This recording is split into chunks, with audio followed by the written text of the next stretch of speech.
Rio Gomez is currently a left-handed reliever in the Red Sox farm system, and he could be an option that the Sox could use down the line as an option in the bullpen. We speak more with him in this episode of the Locked On Red Sox podcast. You are Locked On Red Sox, your daily Boston Red Sox podcast. Part of the Locked On Podcast Network, your team every day.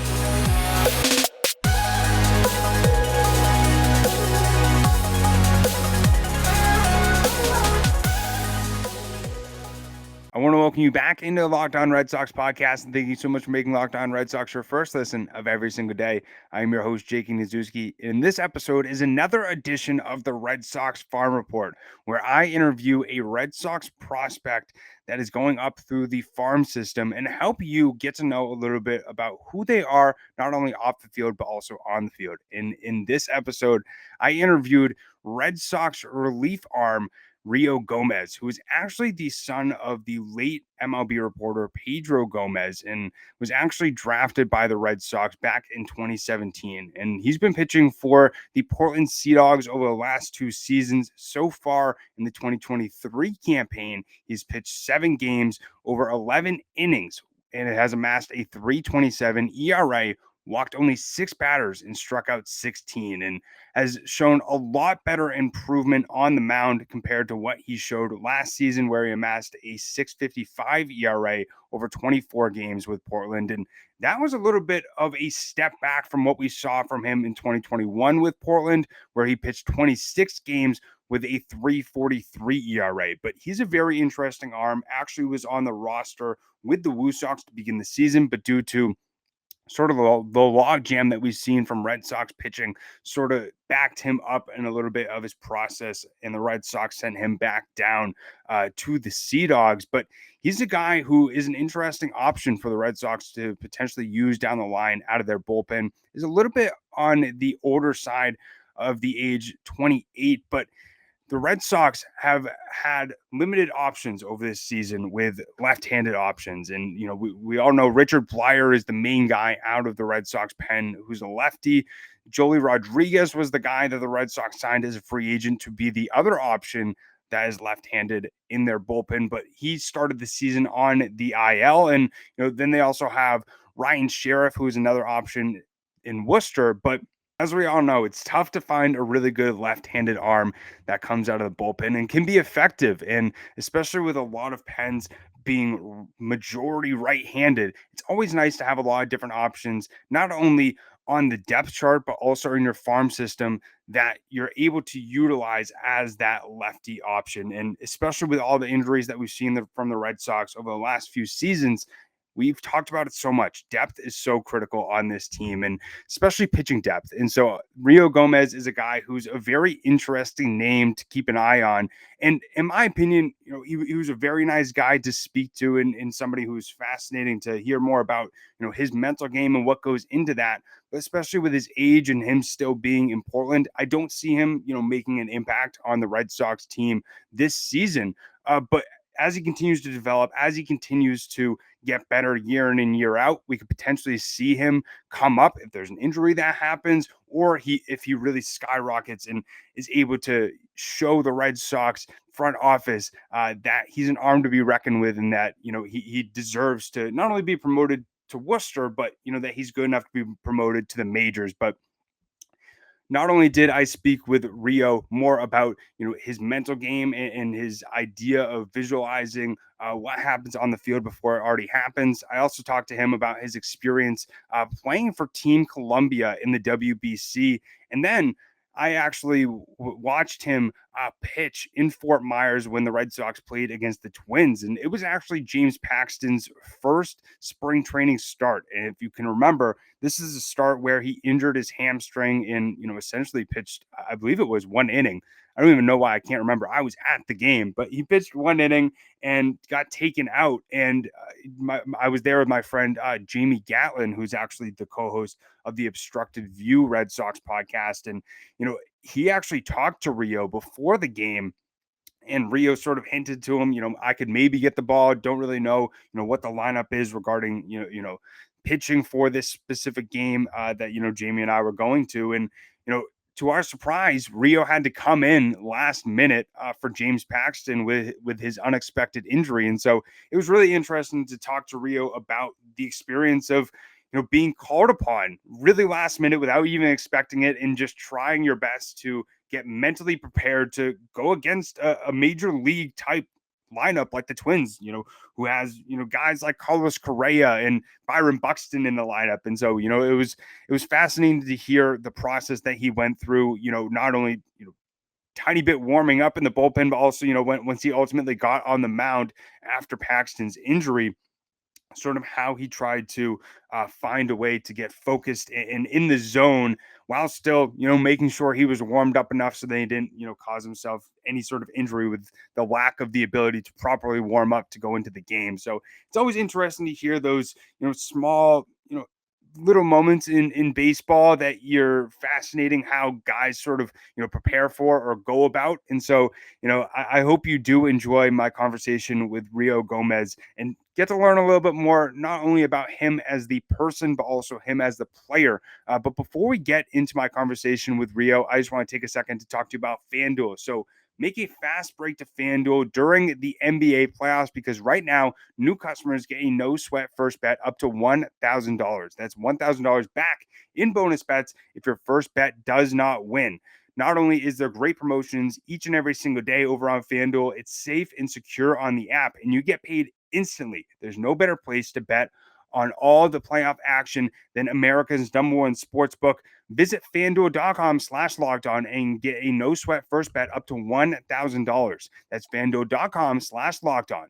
FanDuel, the official sports betting partner of the NBA. Now let's get into my conversation with Rio. So you just came back from the WBC. I got to ask you, how was that experience for you and the atmosphere? Was it all that it was made out to be with the hype and everything? It was better than it was made out to be. I think there were some guys who turned it down, and initially they didn't know how great it was going to be just because it hadn't been won since 17, and obviously this one was better than all the other classics, and so I think it exceeded all the expectations, all the my thoughts and dreams of how good it was going to be, and the atmosphere, just how loud it was. And it was just beautiful to see that a baseball game could have that kind of passion and hold that, where you don't see that in most major league games, but then you get these fans where they're backing their country, whether it's Mexico or US, and they have this great following in Phoenix to go with it, and the stadium is basically sold out, and it's loud, there's music, there's drums, there's chants, and unison, and just everything about it was just wow, this is the best baseball experience I've ever had. And prior to that, Jamie and I were actually at the game when James Paxton started, and then you came in sort of unexpectedly, because it was sort of anticipated that he was going to stay in the game for a little bit. And so for you, from experiences like that, when you're not fully ready or fully mentally prepared to know that you're going to go in, how in the bullpen do you prepare yourself quickly to be able to be ready in that moment when you're called upon? Yeah, in one of those situations, it's hard. I only had time to put my hat on, grab my glove, put the fish comb in my hat, and run on out there. And obviously, it's a part of the game. It happens. It's unexpected, and you never want it to happen. And you almost never want to be that guy who's getting called into it. And it's just one of those learning times, where you need to figure out how am I going to warm up and get myself mentally in the right place while I'm doing this in the mound in front of everybody, as opposed to doing it in the bullpen, where you have time to, when you get the call, you have time to mentally prep yourself. Now it's run on out there and get ready. And so, for me, obviously, I failed in that situation, but I also learned a lot in terms of just because it's one of those situations that happens so rarely and unexpectedly that there's only so many previous experiences that you could have for it. Right. And one thing that I like to not only attribute to sports but also life in general, you don't know how to prepare or go through that experience unless you already experienced it. Right. And everything happens for a reason at the end of the day. And I think as well, one thing that you brought up, the mental aspect and the mental preparation before going in. Right. I'm curious what sort of goes into that routine for you.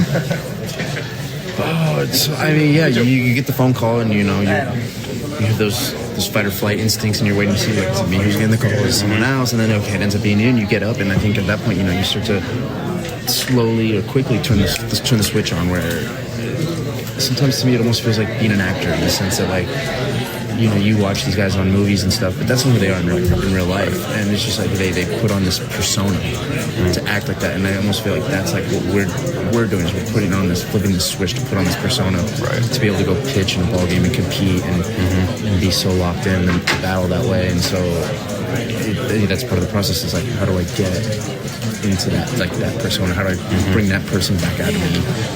To just pitch and then get it turned off and stuff. Right.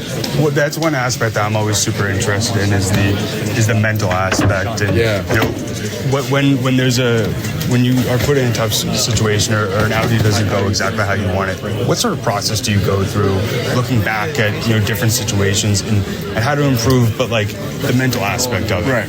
Yeah, I think a lot of it's trial and error, and learning from your experiences. And that's the biggest thing about those failures is like, okay, how do I bring with me to the next outing or to the next season and to, you know, just to be able to retain that information, where especially things like in the mental side where like, you know, you just you gave in and then you got a little mentally weak and the hitter can sense that aura where like if I'm mentally strong, if I'm mentally weak, and they feed off that. You know, if they sense that weakness, they can feed off that and the outing starts to go lopsided and they're very good. Makes sense. Do you ever do visualization at all? Yes. Yeah. Visualization is one of like big mental part that I enjoy doing. Especially just like, you know, just like you close your eyes and like you run through like, it's like the start to finish. It's not even just like, oh, like what's this pitch gonna do or like what's that gonna be. It's, you know, it's visualizing like warming up, running into the game, throwing your bullpen, the warm up pitches on the mound, and all that, because that's the part, especially where like if we don't prepare for that part, like if that goes downhill, or if you're not locked in for that, the rest is just gonna snowball with it. Right. I couldn't agree more. Really appreciate you taking the time, man. Absolutely. Thank you. I hope that you did enjoy my conversation with Rio Gomez and got to get a little bit more insight on who he is, not only as a person, but, you know, also as a player, and also got a little bit more insight on, you know, how he tried to mentally prepare for not only that Paxton start, but also his experience during his time playing in the WBC. But we're going to continue to bring you great episodes throughout the week in my last week on Locked On Red Sox. And, you know, I don't want to make every episode of this week sort of like a somber moment at the end, you know, where, you know, I talk about, you know, leaving. You know, I'm excited for the journey ahead. I'm excited for what's next, but you know, it was a really tough decision for me to make to leave the podcast, and it was even tough for me to even, you know, not only say it on the podcast yesterday, but also, you know, write a tweet, you know, saying it honestly didn't feel real. But it's been a incredible year and a half, and you know, I said it yesterday. I'm going to speak more about it on Thursday, but you know, I really appreciate the people who reached out, the people who replied to my tweet, and you know, just let Lauren and I know how much they enjoyed the podcast, how much, you know, they're gonna miss having us on the podcast, and you know, to me, it means the absolute world. I know for Lauren it does too, but you know, just really being able to know the impact that we made on, you know, the people who listen each and every single day, or even if you just listened one time, or if this is your first episode and you're like, I don't know what you're talking about, Jake. You know, I appreciate you listening, but it's an interesting dynamic since, you know, I'm talking to a camera right now. You know, I can't see the people who are listening or watching right now, but you that is, it means the world. And for those of you who have since the beginning, since I joined this podcast, it's been an incredible ride. It's been a dream come true. I've always wanted to talk about the Red Sox, not only on a podcast, but you know, each and every single day. And it's been an incredible experience. And just thank you so much. Thank you so much for all the messages, and you know, excited to make this, you know, last week the best week that I've had so far on this podcast. So you know, we greatly appreciate everybody tuning in, and thank you so much for making Locked On Red Sox your first listen of every single day. Now, for my everydayers, tomorrow on the show, Lauren and I recap the first game in the Braves series. And, you know, we also talk a little bit more about some of the other updates that are happening regarding the Sox on that given day. But if you want to stay updated about the Sox each and every single day, 5 days a week, whether, you know, I'm on the podcast or off the podcast, make sure to subscribe to Locked On Red Sox over on YouTube or wherever you listen to podcasts. Also, make sure to follow Locked On Red Sox over on Twitter. It's LO_Red Sox. Follow myself. It's at Jake Iggy. And also my co-host, Lauren. It's La 3 Laws, Lauren with 4 R's. But as always, we greatly appreciate everybody tuning in. It really does mean the world to us. And you know, on this episode, how we always end it. Keep the faith, stay positive, and let's go Sox.